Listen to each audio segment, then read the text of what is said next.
आणि यानंतर या बुलेटिनमध्ये आपण पाहूयात आता बातमी 36 जिल्ह्यांची। राज्यामध्ये काही काळाच्या विश्रांतीनंतर पावसानं जोरदार कमबॅक केलंय। पाऊस पुन्हा एकदा ऍक्टिव्ह मोडवर आलाय। शनिवारपासून पुन्हा धुवाधार पावसाचा इशारा देण्यात आलाय।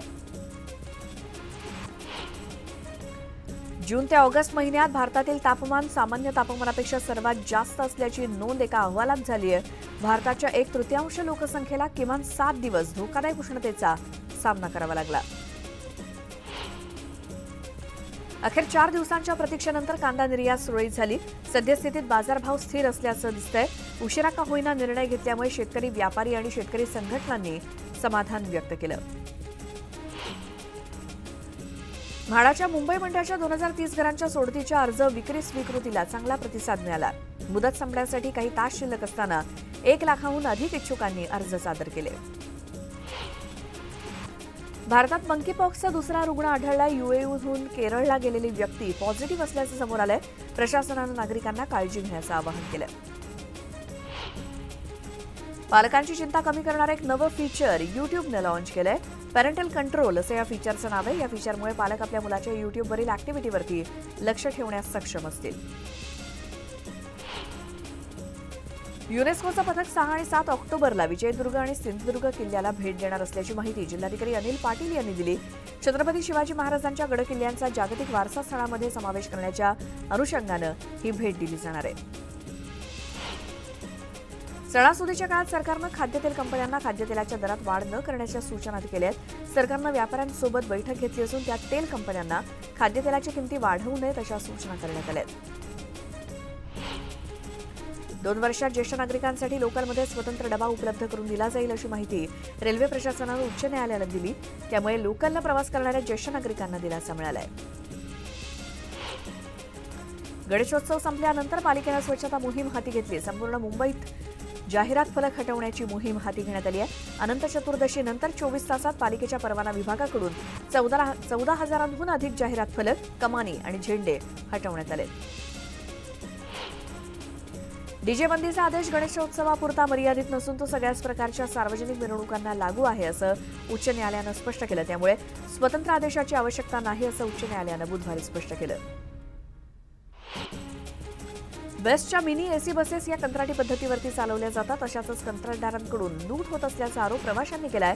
बसमधील एसी यंत्रणा कायम बंद असते, मात्र तिकीट एसी प्रवासाचंच घेतलं जातं। एसटी महामंडळाच्या सर्व बसेसमधून महिला प्रवाशांना राज्यात कुठेही अर्ध्या तिकिटात प्रवास करता येतोय। या योजनेतील सवलतीची रक्कम राज्य सरकार एसटी महामंडळाला देणार आहे। संलग्न झोपडपट्टी पुनर्वसन योजनांबाबत प्राधिकरणाच्या मनमानीला चाप बसलाय। परस्पर योजना राबवून विकासकांना चटई क्षेत्रफळाचा भरमसाठ लाभ मिळवून देण्याच्या प्राधिकरणाच्या मनमानीला आता महापालिकेनं चाप लावला। भारतातून कैलास पर्वताच्या दर्शनासाठी आतुर असलेल्या भाविकांना दिलासा मिळाला। उत्तराखंडच्या पिथोरागड जिल्ह्यातील जुन्या लिपुलेखच्या टेकड्यावरून पुढील आठवड्यापासून MI-17 या हेलिकॉप्टरद्वारे कैलास पर्वताचं दर्शन सुरू होणार आहे।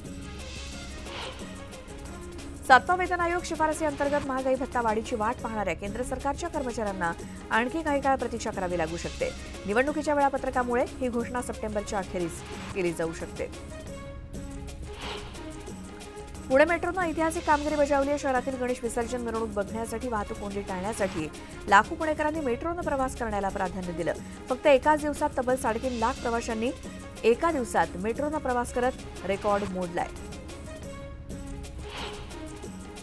राज्यातील बाजारात मक्याचे 3,354 क्विंटलची आवक झाली आणि सोलापुरात मक्याला कमीत कमी 1,500 रुपयांपासून ते 2,900 रुपयांपर्यंत दर मिळाला। राज्यातील बाजार समितीत कांद्याची 93,075 क्विंटल इतकी आवक झाली। यात नाशिक जिल्ह्यामध्ये उन्हाळ कांद्याची 50,598 क्विंटलची आवक झाली। तर आज कांद्याला कमीत कमी 3,000 रुपयांपासून ते 5,000 रुपयांपर्यंत सरासरी दर मिळतोय। पर्यटकांसाठी एक आनंदाची बातमी आहे, ती म्हणजे मे महिन्याच्या अखेरीस सुरक्षेसाठी ऐतिहासिक जंजिरा किल्ला पर्यटकांसाठी बंद करण्यात आला होता। आता हा किल्ला 2 ऑक्टोबरपासून पुन्हा एकदा खुला होणार आहे। साखर कारखान्यांनी आता मळीपासून कॉम्प्रेस बायोगॅस निर्मिती करण्याबाबतचा सल्ला साखर आयुक्तालयानं राज्यातल्या कारखान्यांना दिलाय। त्यामुळे येणाऱ्या काळात प्रेसमड किंवा प्रेसकेक म्हणजेच मळीपासून बायोगॅसची निर्मिती होण्यास चालना मिळणार आहे। वसई येथील महापारेषणच्या 122 केव्ही अतिउच्च दाब केंद्रातील 50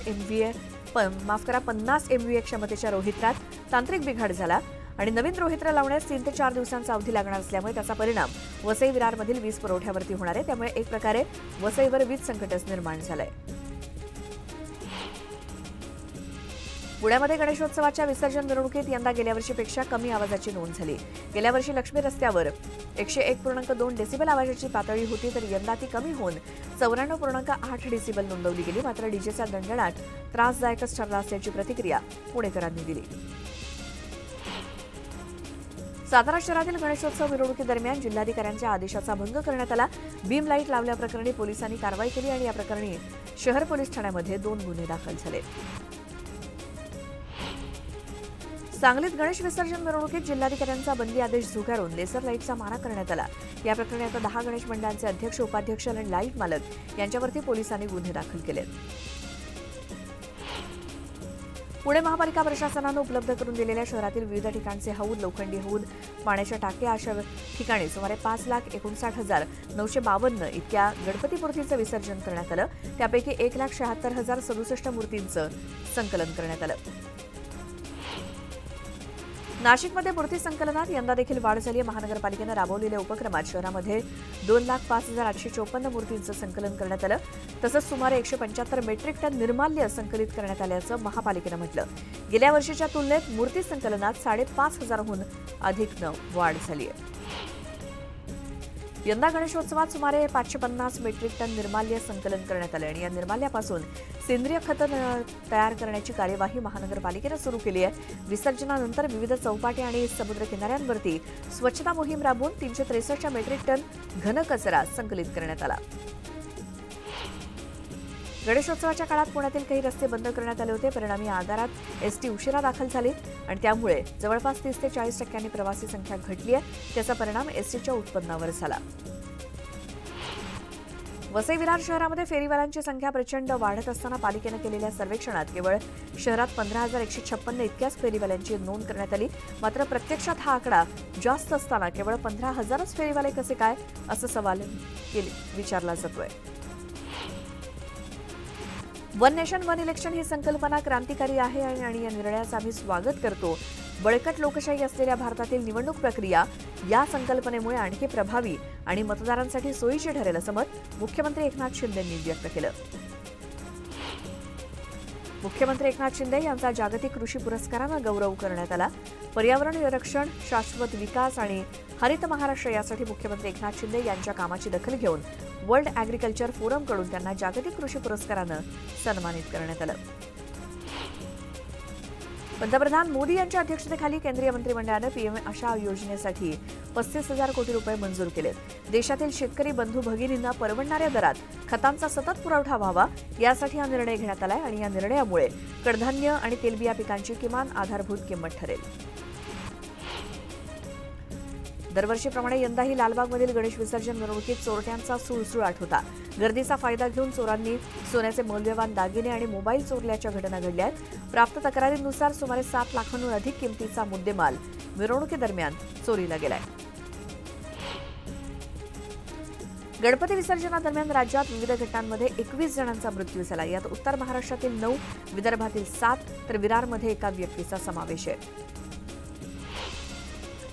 मुंब्र्यात ईद निमित्तानं आयोजित मिरवणुकीत पॅलेस्टाईनचा झेंडा फडकावल्याचं समोर आलं. त्यामुळे मुंब्र्यात नेमकं काय सुरू आहे असा प्रश्न उपस्थित होतोय.